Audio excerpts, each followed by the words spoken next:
Hi everyone, it's Diana Newen here from Trinity Health and Living. I hope you're all safe and well, especially because of the whole self-isolation and shutdowns due to the coronavirus. But just know that we will get through this. And whilst going through it might be a pain in the ass for many people, because it's not really nice when our own freedom to move is restricted, but just know that it is all for a really good cause, to help others, and we will get through this. It will finish. It will finish. So today I just wanted to have a quick chat about distance healing, because obviously because of coronavirus, I've been restricted in being able to provide face-to-face healings. And the face-to-face healings not only includes the remedial massage or the intuitive massage, but also doing my shamanic healings and my biodynamic craniosacral therapy, what a mouthful, services face-to-face, physically face-to-face. So the good thing is that all of the modalities, apart from massage, can actually be done by distance. With energy healing, Reiki, you'll hear of Reiki masters doing their healings by distance. And so shamanic healing is no different, really, because we're just really tapping into the energy of a person, and we can do it at any time, and physical distance doesn't really matter. Especially in the shamanic realms, there is no such concept as time or space. And so it's quite easy to, I guess, reach into the ethers, and be able to connect and provide the shamanic healing that way. So for shamanic healing, the distance healings can be done via Zoom or phone or WhatsApp or Facebook Messenger or whatever. It doesn't really matter. I don't have to see you face to face.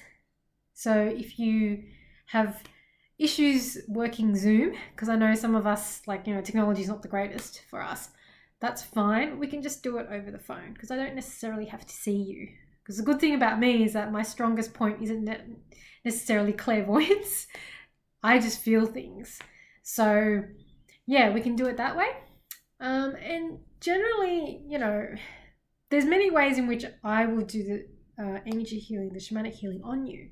Sometimes I'll be guided to actually set up my massage table, almost like you're about to walk into my space and get on the table for me to do the work. Some of the reasons for that is because if you might be experiencing physical pain, or something to do with the physical body, it's always good to have the massage table there, because then I can walk around it and my hands will be guided to certain areas on the table, and I know what that relates to on the physical body. So that might happen. Other times, it might just be on Zoom or by phone, and I will just tune into your energy and work on you that way. And it can very much be like I'm just sitting right here and my hands will be moving, and I will tell you what the guides are doing. I'll tell you what I'm sensing. We'll have a conversation, and then the healing will occur, sort of thing. And nothing from a shamanic sense is limited in terms of what I can do. So, I have been known to to go within the physical body of a person and work from the insides out. So there have been a session where, for example, I've gone in and the guides took me straight into working on the internal wall of the intestines with the cilia, which are like these sorts of hair-like follicles and stuff within the intestines, and on a microscopic level get rid of stuff.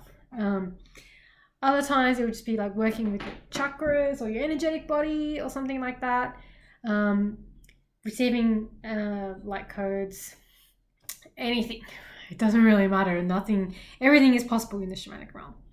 So, and even I might use things like my energy sprays during the shamanic healing. So like this, just know that when I spray it within my energy field, that's actually going into your energy field as well. And sometimes crystals might come out, so I might actually have a small sort of grid or a crystal arrangement near me, because that's what has been called for you for that particular session. So that's a little bit about how the shamanic healing is conducted. There is also another quick way, which I wouldn't necessarily recommend because it kind of means that I don't have to have that, in real time contact or connection with you, but I can actually tune in to your energy at whatever time. You can be doing whatever, and I can be doing the healing that way. What normally happens is, because the guides work very quickly, the sessions won't last for more than half an hour really, and you pretty much will get a big pack of energy healing at that point in time. That's not a way that I prefer working at the moment, because I just prefer to go deep on many levels and connect with people whilst I'm doing it. Might be something for the future when people are ready for it, but I don't have that feeling that they're ready for it right now. So the other thing I wanted to chat about was distance biodynamic craniosacral therapy.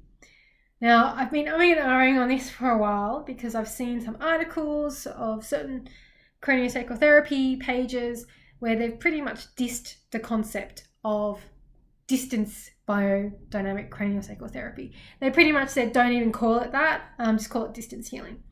And that, touch is a mandatory requirement when it comes to craniosacral therapy. For me, my personal opinion is that it is possible. I guess as a shaman, where I regard everything as being able to happen, like there's so many different possibilities, I don't rule out the possibility of distance biodynamic craniosacral therapy happening, which therefore means that I have a wider box in which to look at how things work, or at least I'm more open to it than perhaps other people. Certain craniosacral therapies, like the ones that osteopaths use, the structural ones, yes, for sure, I agree, you do need some manual manipulation there, because you're actually working with, you're using force in order to, I guess, relieve pressure on certain bones and all that sort of stuff.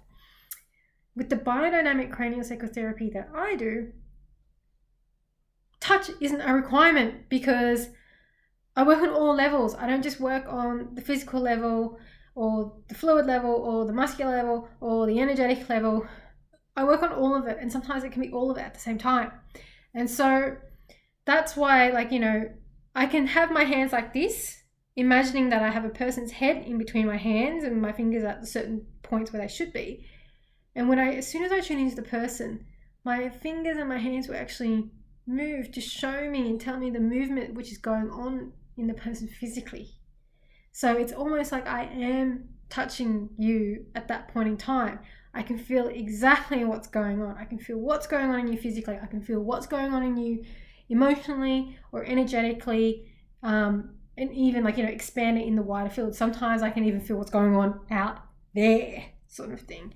So I wouldn't discount distance biodynamic craniosacral therapy. And in fact, I did one today, and it went even further than that. It even felt like I was actually putting my hands into my client's iliacus, which is this muscle on the inside of your hip. It's one of your hip flexors, and just really pushing into it. And I could feel the resistance, and I could feel things slowly actually open up. Now, that's not actually biodynamic craniosacral therapy. I'd say that's much more trigger pointing in massage, but it just shows you that this sort of stuff can happen. And even whilst I was working on her, she could feel things like her body was just responding and she lives nowhere near me, sort of thing. So, and the thing with my biodynamic craniosacral therapy as well is if you're open to it, then all of my other modalities will come into that session as well. So we will work on the shamanic level with you if it's required. We will work on the physical level from a biodynamic craniosacral therapy if it's required, and you will feel calm. Your nervous system will just drop, and you'll continue to drop just like you would in a physical session. So, if you're a bit dubious about whether something like that works, my best piece of advice for you is don't discount it. Try it and see whether it works for you. Because for some people, it'll work really well. For other people, it won't, and that's fine. But I'm always quite careful about discounting or saying that something is impossible and cannot be done if you haven't even tried it. So it's almost like, if your box is this big and that box kind of says you can't do this, I would almost encourage you to try to step out of that box into a bigger one to see what the other possibilities are and just be open to it. So yeah, I know I've rabbited on a little bit about distance healings, but I just wanted to give you a little bit of more information about how distance healings can be done. The other thing with the biodynamic craniosacral therapy distance healings, which I didn't say before, was I will most likely have my massage table up and set up so that we bring your energy onto the table and I move to the particular areas of your body. It's just easier for me to use that setup than just sitting here going, all right, I'm now at your right hip and we're doing this and this and this. Although I won't discount it, it's just a way that I work at the moment. So yeah, hope that gives you some more information. And if any of that resonates with you, or if you've got any questions, then please feel free to contact me. I will leave the details either in the Instagram post or YouTube down below, Facebook down below, all that sort of stuff. Great. Thanks. Bye.